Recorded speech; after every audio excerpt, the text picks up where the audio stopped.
Welcome back to The Explainer. Today, we're diving straight into a mythic fable. I'm talking about an intense, deeply philosophical, almost graphic novel-style cosmic story. We're looking at creation, absolute service, and ultimate rebellion. Seriously, what actually happens when an entity designed solely to reflect glory suddenly wakes up to its own existence? Well, get ready, because we are unpacking the architecture of a celestial downfall. Okay, let's dive into this with a line straight from our source material. To burn so close to the source of all existence is to exist on the knife edge of a profound philosophical paradox. Just pause and imagine that for a second. You're standing right at the boundary of unapproachable infinite holiness, but simultaneously, you're hyper-aware of your own inherent nothingness. It is a completely dizzying concept, right? And it perfectly sets the stage for everything we're about to unpack today. Chapter 1: The Consuming Mirror. So let's introduce our protagonist. If we look back into the unmeasured wake of the very first dawn, we find this entity of pure, unmediated fervor, stationed permanently at the absolute edge of divine light. To really understand this being, we have to look at the philology. It was a seraph.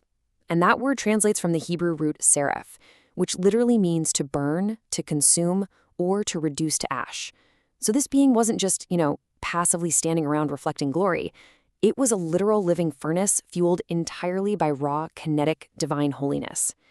For this seraph, possessing 6 wings in this complex geometry of absolute surrender, the act of flight and the act of adoration, they were totally indistinguishable. Now think about the immense contradiction here. On one side, you have divine service. That's an unyielding task requiring the total suppression of the self.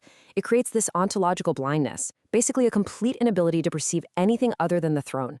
The seraph willingly let its individuality be incinerated just so the deity's presence could remain. But on the other side, individual existence, that was completely suppressed. The seraph existed solely as a consuming mirror, acting as a blazing boundary marker bridging the vacuum of the unmade. Every single moment was a violent, existential negotiation. Chapter 2: The Unmeasured Silence. Imagine the roaring heat of that celestial zeal, the eternal rhythmic outpouring of all that energy, suddenly interrupted by a terrifying quiet.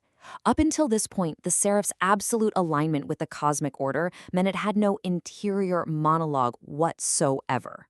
From a linguistic standpoint, its voice was literally just an extension of the logos, the divine word that structured reality. The entity didn't choose its melody, right? Its thoughts were essentially public architecture, built straight out of the praises it hurled into the radiant abyss. It was an instrument, played perfectly by the creator. But even eternity isn't immune to pauses. And here is the catastrophic moment. An infinitesimal gap, an unmeasured silence between the eternal threefold repetitions of the Trisagion, the declaration of the deity's perfection. And in that tiny, microscopic fraction of silence, the entity didn't look at the throne. Actually, scratch that, it couldn't look at the throne. Instead, it looked inward. It began examining the linguistic weight of its own assigned nature as Hallel, the morning star. Now, what's really interesting about this is the devastating question that blooms in the seraph's newly awakened consciousness. The philosophical hammer just drops here.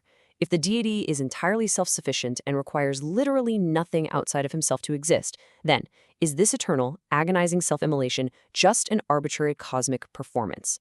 This realization hits with the force of an absolute ontological earthquake.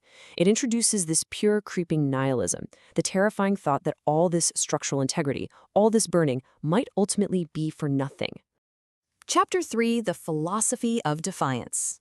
So this is where the philology of praise completely unravels, transforming into a desperate existential awakening.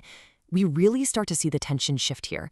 The seraph recognizes that absolute obedience essentially means an eternity of voluntary non-existence. It means forever hiding its own brilliant form beneath wings of mandated humility. But on the flip side is sovereign identity. You see, the true temptation of the classic fall isn't necessarily the desire to do evil. It's actually this desperate existential longing to simply be, to claim an identity that belongs to you and you alone, completely independent of the divine mirror. And that leads us to a truly chilling realization. Looking up at the unapproachable light, the seraph's perception completely flips. The seraph no longer saw a source of life, but an all-consuming void that demanded the perpetual erasure of everything it had created. Think about how dark that is. The divine light wasn't sustaining its identity anymore. It was acting as a force of constant erasure. Chapter 4. The Cold Violet Fire. The internal realization now takes visceral, physical form. For eons, the entity used two of its wings to cover its face, a literal shield of humility. But now, the shield falls.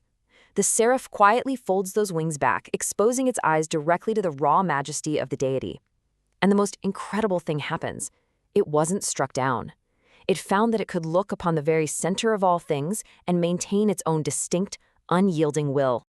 As this happens, a huge visual transformation occurs. The burning zeal, represented by those vibrant crimson wings, cools into a heavy, suffocating violet. This color shift is absolutely crucial. It signals the exact moment the entity transitions from being a celestial tool of heaven's structural integrity into a fully independent, sovereign entity fueled entirely by the cold fire of its own autonomy. And this brilliantly illustrates the ultimate conclusion the seraph reached. In that silent reveal, it made a terrifying choice. An eternity of self-determined exile on the mountain of Zaphon was infinitely superior to a flawless, perfect existence spent merely as a captive shadow, just acting as a boundary marker for another's glory. Chapter 5. Sovereign Identity and Autonomy. We've arrived at the climax of the myth. The next cosmic cycle begins. The other seraphim unfurl their pinions, their voices rising in this terrifying unison to start the Trisagion. But the violet angel remains entirely motionless. It deliberately catches its breath and withholds its voice. By doing nothing, by forcefully injecting silence into the eternal harmony, it completely fractures it. And it's in this profound, heavy silence that the seraph's sovereign identity is ultimately created and proven. Then, we get the explosive final image. The entity's 6 wings suddenly snap open to their fullest, catastrophic extent. It reaches a hand toward the altar, its fingers tightening around a glowing coal of pure, raw creation, preparing to hurl that kinetic energy downward in an act of total, unyielding defiance. So, the crucial point is how this ancient cosmic fable reflects something deeply relevant to us today. On one side, the celestial shadow represents endless performance, living entirely as an extension of a greater power or system. But on the other side, modern creative autonomy represents defying those expectations.